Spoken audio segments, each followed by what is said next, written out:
तीरा गुरूर झुक के जब मिला मेरे वजूद से, तीरा गुरूर झुक के जब मिला मेरे वजूद से, न जाने मेरी कमतरी का चेहरा क्यों उतर गया। सलाम नमस्ते सत श्री अकाल, मैं हूं आपके साथ हर्षिता मिश्रा और आप देख रहे हैं टाइम्स मेल। तो आखिरकार भाजपा ने हिजाब के आगे घुटने टेक ही दिए, क्योंकि अब बीजेपी ने अपना नजरिया साफ कर दिया है कि वो पैसे के आगे किसी के भी सामने झुक सकती है। केंद्र की नरेंद्र मोदी सरकार ने अब अपनी मंशा जग जाहिर कर दी है कि अगर पैसा मिलता है तो उसकी नजर में सब कुछ जायज और सब कुछ हलाल है।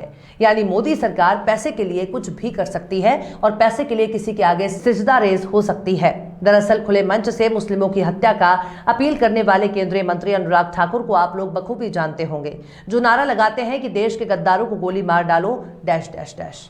उनके नारे कितने जहरीले और भड़काऊ हैं, इसका अंदाजा आपको उनके नारे को सुनकर लग जाएगा। लेकिन उनके नारे को दोहराने की हिम्मत हम लोगों में नहीं है, क्योंकि हर इंसान का ज़मीर ना तो बिकाऊ होता है और ना ही नेताओं की तरह नीलामी के लिए बाजार में खड़ा होता है। हर इंसान अपने ज़मीर को नहीं बेच सकता और ना ही इस तरह के भड़काऊ नारे अपनी जबान पर ला सकता है। लेकिन केंद्रीय मंत्री अनुराग ठाकुर की बात ही अलग है। बीजेपी की सरकार हिजाब को लेकर जितना आग उगल रही है, उसकी सारी गर्मी विदेशों में जाकर शांत हो जाती है। विदेशों में भारतीय जनता पार्टी के नेता हिजाब वाली औरतों के सामने सिर झुकाए बाअदब खड़े रहते हैं, जबकि हिजाब वाली औरतों का भारत विरोध करते हैं। ऐसा दोहरा चरित्र केवल भारतीय जनता पार्टी के लोगों ने ही अख्तियार कर रखा है। मुस्लिम दुकानदारों का विरोध करेंगे लेकिन मुस्लिम देशों का विरोध नहीं करेंगे। मुस्लिम दुकानों से सामान खरीदने का विरोध करेंगे लेकिन मुस्लिम देशों से सस्ते रेट में आ रहे तेल को खरीदने का विरोध नहीं करेंगे। मुस्लिम समुदाय से नफरत जरूर करेंगे लेकिन उसी मुस्लिम समुदाय से मुस्लिम देशों में जाकर दोस्ती निभाने लगते हैं तब विरोध नहीं करेंगे। भारत में हलाल मीट का विरोध जरूर करेंगे लेकिन दूसरे देशों को हलाल मीट सप्लाई करेंगे। तो इस तरह की मानसिकता भारतीय जनता पार्टी और उनके नेताओं ने बना ली है। इनके कारोबारी दोस्त भी ऐसे ही होते हैं जिनकी विचारधारा भारत में कुछ और होती है और भारत से बाहर कुछ और।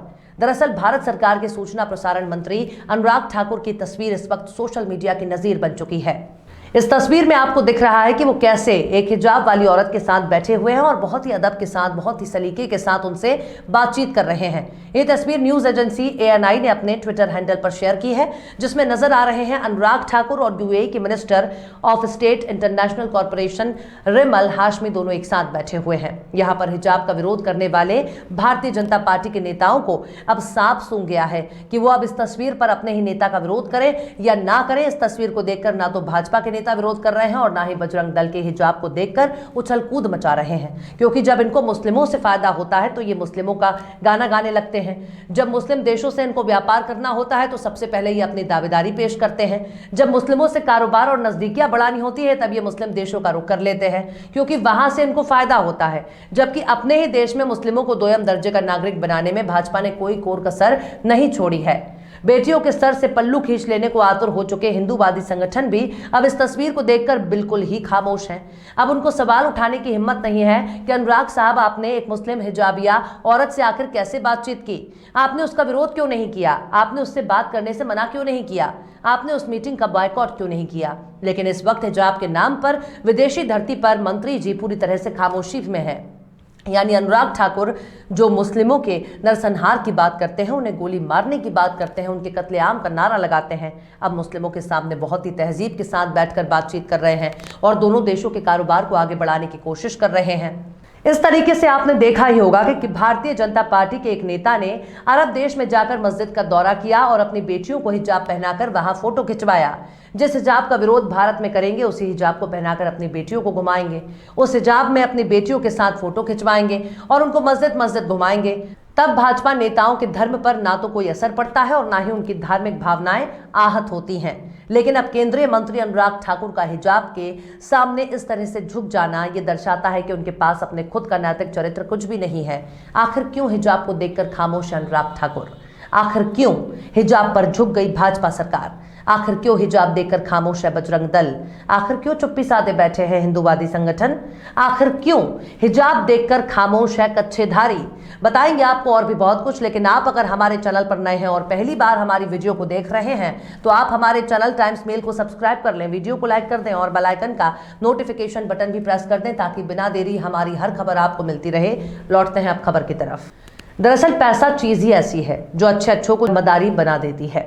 केंद्र की नरेंद्र मोदी सरकार यूं तो मुस्लिम देशों के साथ अच्छे ताल्लुकात बनाए रखना चाहती है, लेकिन अपने देशों में रह रहे मुस्लिमों के साथ जिस तरह का सुलूक मोदी जी के राज में हो रहा है उसे राम राज बिल्कुल भी नहीं कहा जा सकता।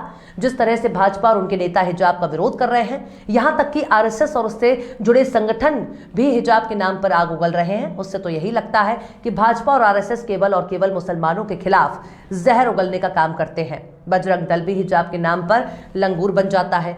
बहुत से हिंदूवादी मुस्लिमों को नमाज पढ़ते देखकर भड़क जाया करते हैं, हिजाब का विरोध करने के लिए हर वक्त तैयार खड़े रहते हैं। अब मुस्लिम दुकानदारों का विरोध कर रहे हैं, यहां तक कि मुसलमानों की दुकान से सामान खरीदने का भी विरोध कर रहे हैं। मुसलमानों की मीट की दुकान से हलाल मीट खरीदने का भी बहिष्कार कर रहे हैं। लेकिन उन्हीं के मंत्री जब विदेशों में जाते हैं तब ना तो उन्हें मुस्लिम देशों में खाने पीने से कोई दिक्कत होती है, ना तो मुस्लिम देश में भोजन और पकवान से कोई एतराज होता है, और ना ही वहां रुकने ठहरने और उनके साथ कारोबार करने से कोई दिक्कत होती है। जिसके बाद अनुराग ठाकुर की कथनी और करनी पर सवाल उठने लगे हैं। मंत्री जी के इस दोहरे चरित्र को देखकर जनता ने भी जमकर सवाल उठाना शुरू कर दिया।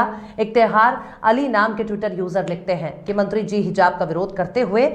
इसके साथ ही सौरभ यादव लिखते हैं कि लो, यहां तो हिजाबधारी से मीटिंग और वहां बीटिंग। गजब नेपोटिज्म मंत्री हो भाई, अब बताओ हमको भी तो जवाब देना है। एम आसिफ लिखते हैं कि माननीय मंत्री जी, ये क्या आप तो हिजाबी के संग मीटिंग कर रहे हैं। अब्दुल हन्नान लिखते हैं कि हिजाब से नफरत है इन्हें, बस हिजाब पहने शख्स हिंदुस्तानी होनी चाहिए, बाकी तो ये बाहर सजदा करने को तैयार बैठे हैं। रोहित कुमार नाम के ट्विटर यूजर लिखते हैं कि मंत्री जी हिजाब का विरोध करते हुए मीटिंग में बैठने से इनकार करना चाहिए था। मिस्टर सिंह नाम के ट्विटर यूजर लिखते हैं कि हिजाब तो पहना है ना, फिर हिजाब वाली महिला से मीटिंग क्यों। वहीं दूसरी तरफ हेमंत साहनी लिखते हैं कि यहाँ हिजाब का विरोध नहीं किया, बस ये सारा विरोध जनता को बरगलाने के लिए करते हो क्या। इस तरह से मंत्री जी की खिंचाई करने में फिलहाल लोगों ने कोई कोर कसर नहीं छोड़ी। मंत्री जी की कथनी और करनी में बहुत फर्क नजर आ रहा है। उनकी पार्टी जितना हिजाब का विरोध कर रही है और मुस्लिम विरोध के लिए जितना लंगूर को छूट दे रखी है, वे सारे हथकंडे विदेशों में जाकर फेल हो जाते हैं। जबकि कायदे से अनुराग ठाकुर को हिजाब वाली औरत से बात करने से इनकार कर देना चाहिए था, बात करने से मना कर देना चाहिए था, क्योंकि इससे हिंदुत्व खतरे में आ जाता है। क्योंकि जो हिंदुत्व हिजाब पहनने से खतरे में आ सकता है, वही हिंदुत्व विदेश में हिजाब पहनने वाली महिला को देखकर भी खतरे में जरूर आ जाएगा। लेकिन लगता है कि केंद्रीय मंत्री का हिंदुत्व फिलहाल कमजोर हो चुका है, उनके अंदर हिंदुत्व की भावना कम हो गई है। विदेशों में मुस्लिम विरोधी बिल्कुल ही शांत हो चुके हैं, अब वहां पैरों पर गिरने के लिए भी तैयार खड़े हैं, हिजाब के आगे सिर झुकाने के लिए तैयार खड़े हैं। भले ही हमारे देश में मुस्लिम दुकानदारों का विरोध किया जाएगा, लेकिन विदेशी धरती पर पहुंचकर मुस्लिम देशों के सामने सिर झुकाने से भाजपा के नेताओं को बिल्कुल भी ऐतराज नहीं है।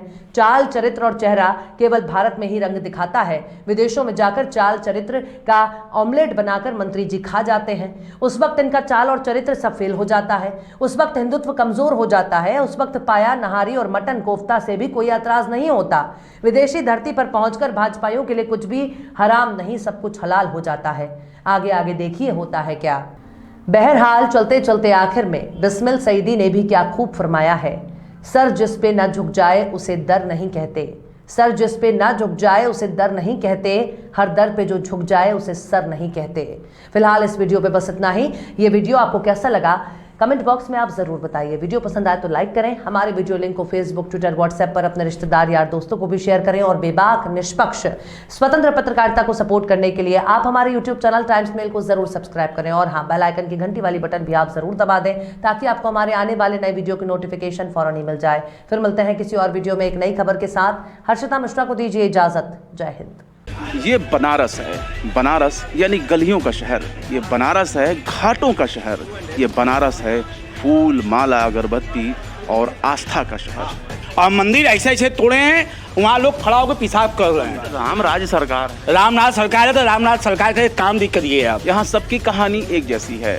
पूरे महीने में 2-4 हज़ार रुपया भी बिक जाए तो बहुत बड़ी बात है। लेकिन सवाल है कि आखिर जो दुकान उजड़ गए उसका विकल्प उनको क्या दिया गया। हम लोग का दिल जानता है मंदिर बना बहुत अच्छी चीज है, आज बनारस को एक दुर्लभ चीज मिल गई। एक तरफ महंगाई से जनता त्रस्त है, वहीं दूसरी तरफ पेट की आग भी एक बड़ी समस्या है। लेकिन मंदिर से हम अपने घर का पालन पोषण कैसे करेंगे। यहाँ पर नवीनीकरण के नाम पर बहुत सी मूर्तियों को तोड़ दिया गया। तोड़े वो तो मुगल तोड़े थे, अंग्रेज तोड़े थे। क्यों नहीं, हमारे राज्य में हमारे मोदी सरकार में टूटा है, पूरे में काशी उजाड़ दिए हैं। तो देख लिया आपने हमारे इस वीडियो को। हमें उम्मीद है कि आपने हमारे वीडियो को लाइक किया होगा और दूसरों को भी शेयर किया होगा। अगर अभी तक आपने हमारे चैनल टाइम्स मेल को सब्सक्राइब नहीं किया है तो जल्दी से सब्सक्राइब कर दें और बेल आइकन भी प्रेस कर दें।